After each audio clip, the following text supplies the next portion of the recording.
And welcome to my channel KP success zone. दोस्तों आज जो है 3 दिसंबर है और आज के दिन ही दोस्तों जन्म हुआ था बिहार में डॉक्टर राजेंद्र प्रसाद जी का, जो कि हमारे देश के पहले राष्ट्रपति थे। तो चलिए आज हम उनके बारे में जितने भी क्वेश्चन पूछे जाते हैं एग्जाम में उसको कवर करेंगे। साथ ही दोस्तों ये आप सभी के लिए, चाहे आप एग्जाम की प्रिपरेशन कर रहे हैं और नहीं भी कर रहे हैं, तो आपको ज़रूर देखना चाहिए उनकी उपलब्धि और उनका क्या योगदान है भारत के स्वतंत्रता संग्राम में। ठीक है, और उनसे जो भी क्वेश्चन पूछते हैं सबको कवर करेंगे और इससे बाहर दोस्तों एक भी क्वेश्चन नहीं आएगा कोई भी एग्जाम में। खासकर बिहार वाले एग्जाम के लिए दोस्तों ये काफ़ी इंपॉर्टेंट हो जाता है। ठीक है, तो राजेंद्र प्रसाद जी का जो जन्म हुआ था दोस्तों 3 दिसंबर को 1884 ईस्वी में हुआ था। और ये कहाँ हुआ था दोस्तों? तो बिहार के सारण डिस्ट्रिक्ट में हुआ था। तो आप लोग अगर सारण डिस्ट्रिक्ट से हैं बिहार के, तो दोस्तों ज़रूर लाइक करेंगे आप लोग वीडियो को। ठीक है, जो कि अभी का सारण डिस्ट्रिक्ट, जिसको करंट में दोस्तों सिवान बना दिया गया है डिस्ट्रिक्ट को, वहीं उनका जन्म हुआ था 3 दिसंबर 1884 को। उनके पिताजी थे दोस्तों, पिताजी का नाम भी दोस्तों पूछा जाता है एग्जाम में, चूँकि इनके पिताजी भी एक महान विद्वान थे। इनका पिताजी का नाम था दोस्तों महादेव सहाय, महादेव सहाय जी इनके पिताजी के नाम था। और इनके पिताजी जो थे दोस्तों वे भी विद्वान थे, 2 भाषा के, एक संस्कृत के और दोस्तों दूसरे फारसी के। तो पूछा जाता है कि राजेंद्र प्रसाद जी के जो पिताजी थे वो कौन थे? तो महादेव सहाय थे। और वो कौन भाषा के विद्वान थे? तो संस्कृत और फारसी भाषा के विद्वान थे दोस्तों। तो इसको भी आप लोग ज़रूर याद करेंगे। ठीक है, तो इसके बाद दोस्तों वे राष्ट्रपति के रूप में चुने गए थे 26 जनवरी 1950 को और 62 तक दोस्तों 2 टर्म में राष्ट्रपति रहे हैं। तो चलिए जानते हैं इनके बारे में जो भी क्वेश्चन है। ठीक है, पहला क्वेश्चन है, राजेंद्र प्रसाद ने राष्ट्रपति होने के अलावा स्वाधीन भारत में किसके रूप में काम किया है? तो दोस्तों राष्ट्रपति होने से पूर्व स्वाधीन भारत में दोस्तों उन्होंने केंद्रीय मंत्री के रूप में काम किया। तो इसका आंसर हो जाएगा केंद्रीय मंत्री। और उनके पास जो मंत्रालय था दोस्तों वो था कौन सा? तो कृषि और खाद्य मंत्री थे। तो इससे पहले जो थे दोस्तों कृषि और खाद्य मंत्री थे। तो इसको भी याद रखेंगे आप लोग। ठीक है, खाद्य मंत्री और कब से कब तक रहे थे? तो कृषि और खाद्य मंत्री जो रहे थे दोस्तों 1946 में चुने गए थे और 1946 से लेके 1947 जब भारत आज़ाद हुआ 1947 में, तब तक ये कृषि और खाद्य मंत्री रहे थे। ठीक है, तो इसको भी याद रखना है। अगला क्वेश्चन है दोस्तों, राजेंद्र प्रसाद को पूरे भारत में विख्यात होने की वजह से इनमें से किस नाम से जाना जाता था? तो डॉक्टर राजेंद्र प्रसाद जी को दोस्तों 2 नाम से जाना जाता था, एक तो राजेंद्र प्रसाद और दूसरे देश रत्न। ठीक है, तो इसलिए इसका आंसर हो जाएगा दोनों। ठीक है, दोनों के नाम से जाना जाता था, राजेंद्र बाबू के नाम से और देश रत्न के नाम से भी जाना जाता था। ठीक है, अगला क्वेश्चन जो है दोस्तों, चलिए देखते हैं अगला क्वेश्चन क्या है। राजेंद्र प्रसाद का जन्म किस वर्ष 3 दिसंबर को हुआ था? तो आप लोग को बताएं हैं कि 3 दिसंबर को 1884 ईस्वी में हुआ था। तो इसीलिए इसका आंसर हो जाएगा गौ नंबर। और कहाँ हुआ था? तो दोस्तों बिहार के सारण डिस्ट्रिक्ट में हुआ था। ठीक है, बिहार के सारण डिस्ट्रिक्ट, उस समय जो डिस्ट्रिक्ट था सारण नाम था, अब इसका नाम दोस्तों बदल के डिस्ट्रिक्ट अब सिवान हो गया है। ठीक है, तो आप लोग याद रखेंगे, इसको भी ध्यान रखेंगे, सिवान डिस्ट्रिक्ट के हैं।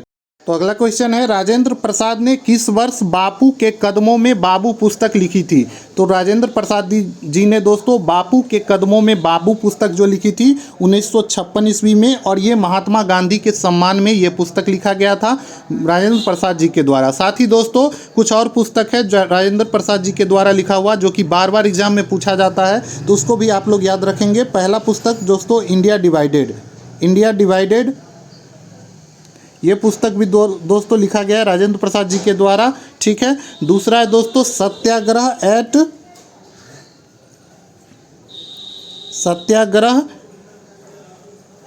एट चंपारण।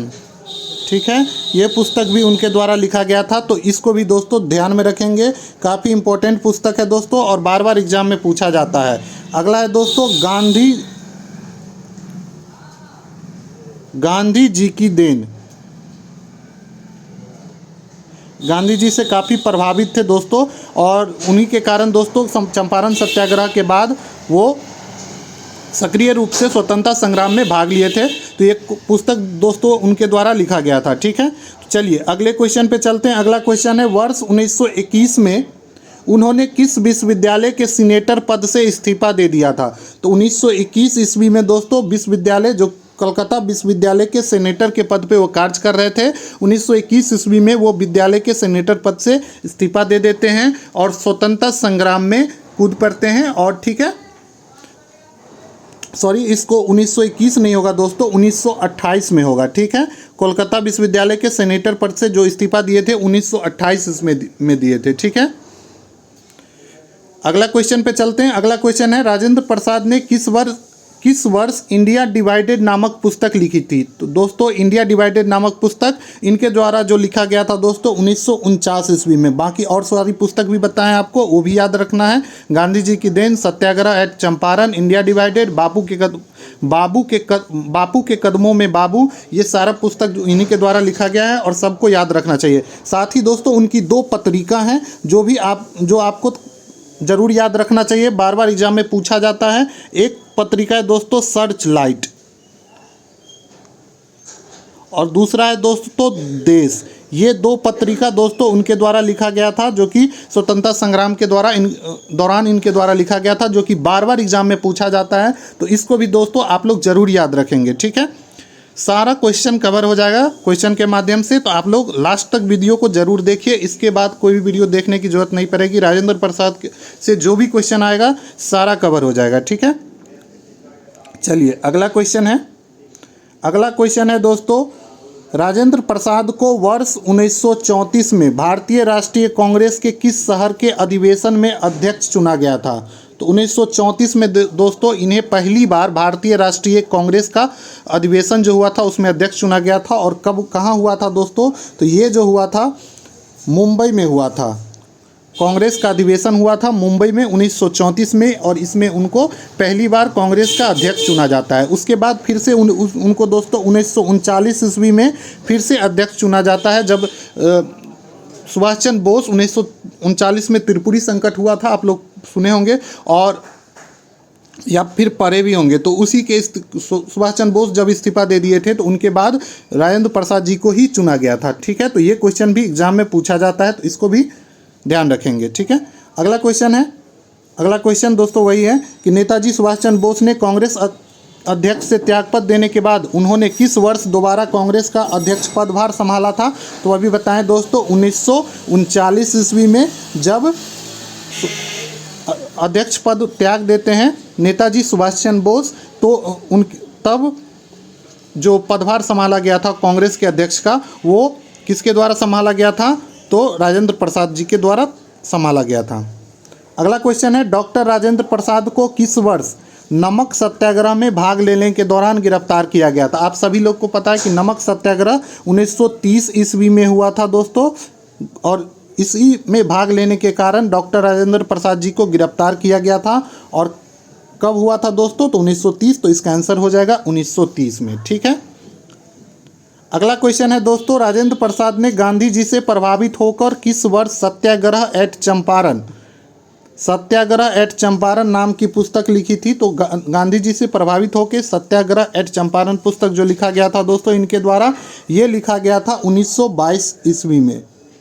ठीक है, 1922 ईस्वी में लिखा गया था सत्याग्रह एट चंपारण। ठीक है, उसके बाद दोस्तों उनकी मृत्यु जो हुई थी दोस्तों 1963 ईस्वी में। ठीक है, 1963 ईस्वी में इनकी मृत्यु हो गई थी और बिहार में ही इनकी मृत्यु होती है दोस्तों, चूँकि ये 1962 में ही अपने राष्ट्रपति के पद से अवकाश प्राप्त कर लेते हैं। 1962 में अवकाश प्राप्त कर लेते हैं और 1962 में ही दोस्तों इन्हें भारत का जो सर्वोच्च पुरस्कार नागरिक सम्मान है भारत रत्न से भी नवाजा गया था। तो इनको पूछा जाए कि भारत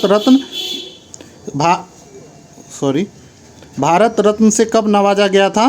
तो इनको भारत रत्न से नवाजा गया था 1962 ईस्वी में। ठीक है, तो ये क्वेश्चन भी आपको ज़रूर याद रखना है। ये सारा क्वेश्चन दोस्तों एग्जाम में पूछा जाता है। साथ ही दोस्तों एक और क्वेश्चन जो रह गया है तो वो भी आपको बता देते हैं कि जब संविधान सभा का गठन हुआ था आप सभी लोग जानते होंगे संविधान सभा का जो गठन हुआ था और पहली मीटिंग हुई थी दोस्तों 9 दिसंबर को। 9 दिसंबर को संविधान सभा का अस्थाई अध्यक्ष के रूप में सच्चिदानंद सिन्हा को अस्थाई अध्यक्ष चुना गया था, ठीक है। और दोस्तों 2 दिन बाद 11 दिसंबर को संविधान सभा की दूसरी बैठक हुई थी, ठीक है। इसमें अस्थाई अध्यक्ष किसे चुना गया था?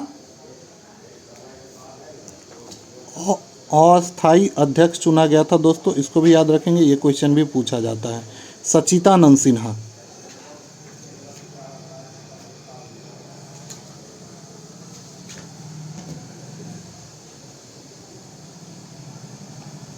इन्हें दोस्तों अस्थाई अध्यक्ष के रूप में चुना गया था 9 दिसंबर को 1946 ईस्वी में, ठीक है। 1946 ईस्वी में, ईस्वी भी याद रखना है। और साथ ही दोस्तों सेकेंड बैठक जब 11 दिसंबर को हुआ था संविधान सभा का, तो उसमें 1946 ईस्वी में ये भी हुआ था। और ये दूसरी बैठक थी दोस्तों जिसमें 11 दिसंबर को अस्थाई अध्यक्ष के रूप में चुना गया था डॉक्टर राजेंद्र प्रसाद जी को, ठीक है, डॉक्टर राजेंद्र प्रसाद जी को।